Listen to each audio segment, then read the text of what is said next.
नमस्ते। हम कबीर की साखियाँ पढ़ रहे थे, आगे पढ़ेंगे।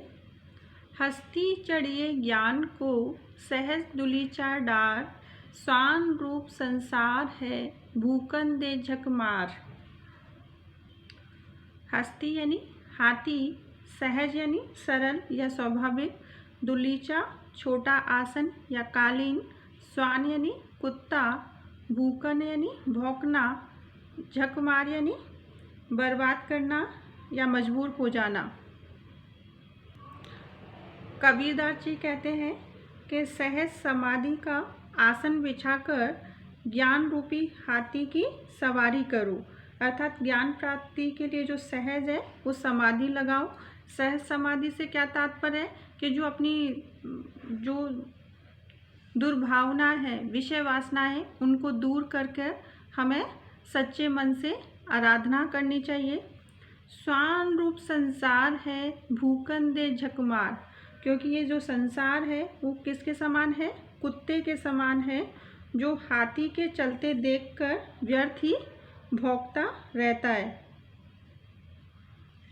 अर्थात भाव क्या है? यदि तुम्हारी कोई आलोचना करने वाला है तो वो किसके समान है? कुत्तों के समान भौंकता रहता है। इसलिए तुम उनकी चिंता किए बिना अपने मार्ग पर चलते रहो, वो अपने आप ही स्वतः ही चुप हो जाते हैं। क्योंकि जो प्रभु के साधक होते हैं उन्हें संसार की निंदा की बिना परवाह किए ही अपने साधना पथ पर आगे बढ़ते रहना चाहिए। पखा पखी के कारण ने सब जग रहा भुलान, निरपक होई के हर भजे सोई संत सुजान।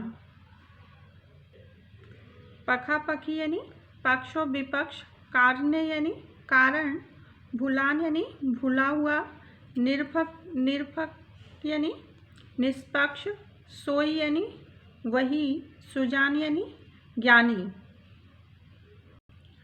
कबीरदास जी कहते हैं कि सब लोग समर्थन या विरोध करने में ही लगे रहते हैं। इस तरह से पक्ष विपक्ष के चक्कर में पड़कर वो ईश्वर को भूल जाते हैं, ईश्वर को भूलने की भूल करते हैं। निरपग होई के हर भजे सोई संत सुजान। वो वास्तविक संत या वास्तविक ज्ञानी तो वही है जो निष्पक्ष होकर ईश्वर को भजता है, ईश्वर की आराधना करता है। यानी लोग तो पक्ष और विपक्ष में ही लगे रहते हैं, इसलिए वो ईश्वर को भूल जाते हैं। और सच्चा ज्ञानी और सच्चा संत तो वही है जो निष्पक्ष होकर ईश्वर की आराधना करता है। अगला है, हिंदू मुआ राम कही मुसलमान खुदाई, कहे कबीर सो जीवता जो दुहू के निकट न जाई। मुआ यानी मर गया, कही यानी कहकर, सो जीवता यानी वही जीवित है, दुहू यानी दोनों के। कबीरदास जी कहते हैं कि जो हिंदू है वो अपने आराध्य राम की रट लगाते हैं, वो अपने संप्रदाय की बड़ाई करते हैं, और मुसलमान हैं वो खुदा का नाम लेते हैं। अर्थात जो हिंदू है वो अपने धर्म को श्रेष्ठ मानकर राम का नाम लेकर मरता है, और जो मुसलमान है वो खुदा का। कहे कबीर सो जीवता जो दुहू के निकट ना जाए, परंतु जो इन दोनों संप्रदायों के चक्कर में ना पड़कर ईश्वर की सच्ची आराधना करता है, भगवान की सच्ची प्रार्थना करता है, वही व्यक्ति जीवित रहता है या उसका ही जीवन सार्थक है। अर्थात हमें धार्मिक कट्टरता से या संप्रदायों से दूर रहकर ईश्वर की सच्ची आराधना करनी चाहिए, और वही व्यक्ति सच्ची आराधना करके जीवन को सफल बनाता है।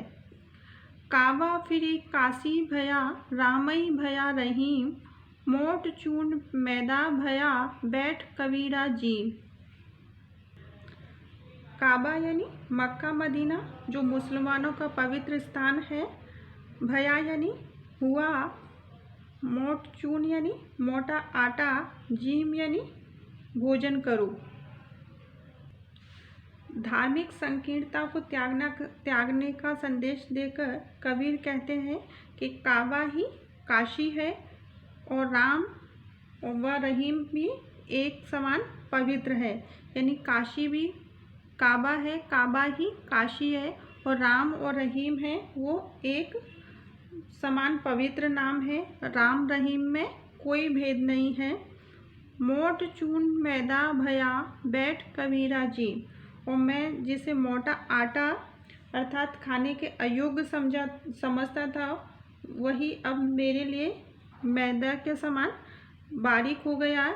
उसे खाते हुए मुझे आनंद की अनुभूति होती है।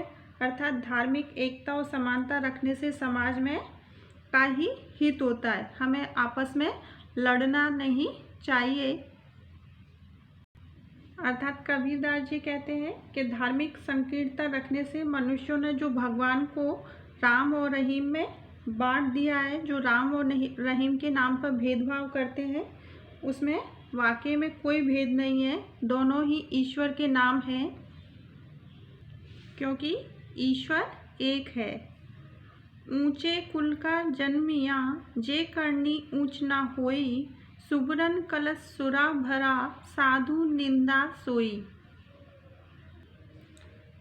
जन्मिया यानी जन्म लेकर, करनी यानी कर्म, सुबरन यानी सोना, सुरा यानी शराब, साधु यानी सज्जन। कबीरदास जी कहते हैं कि केवल ऊंचे खानदान या श्रेष्ठ परिवार में जन्म लेने से कोई व्यक्ति महान नहीं बन सकता। इसके लिए कर्म भी अच्छे करने चाहिए। यानी कोई व्यक्ति ऊंचे कुल में जन्म लेने से महान नहीं बनता। इसके लिए हमारे कर्म भी अच्छे होने चाहिए। जैसे सुबरन कलश सुरा भरा साधु निंदा सोई।